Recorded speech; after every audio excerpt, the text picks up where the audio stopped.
It-tifkira ta' Jum ir-Repubblika bdiet parata mill-Forzi Armati ta' Malta. Parata li mill-Furjana imxiet lejn it-toroq tal-Belt Valletta sa Misraħ San George. F'Misraħ San George kien hemm preżenti l-Kmandant tal-Forzi Armati ta' Malta, il-Prim Ministru Joseph Muscat u għadd ta' mistednin oħra. Mal-wasla tal-President tar-Repubblika Mary Louise Coleiro Preca ingħata is-Salut Nazzjonali u saret l-ispezzjoni tal-Gwardja tal-Onur. Iċ-ċerimonja fi Pjazza San George kienet segwita b'ċerimonja fil-Palazz tal-President fejn spikka id-diskors tal-President Mary Louise Coleiro Preca. Il-President Coleiro Preca bdiet id-diskors tagħha bil-kliem 40 sena ilu sebaħ il-jum xitwi ta' Kostituzzjoni ġdida, dwiet lajta ta' Viva Malta Repubblika.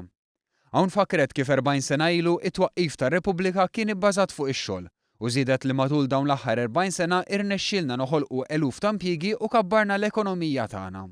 Iżda l-President saħqet kif ix-xogħol irid ikun wieħed dinjitus u deskrivit il-prekarjat bħala marda li terri lill-individwu u l-familji.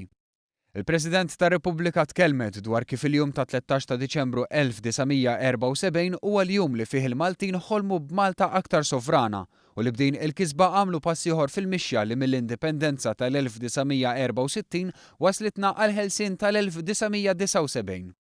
Il-President saħqet kif il-politiċi tal-lum bħal dawk ta' 40 sena ilu wkoll għandu jkollhom il-kuraġġ li bi proċess ta' diskussjoni wiesa jevalwaw u jiddeċiedu l-bidliet meħtieġa għaż-żminijiet tal-lum.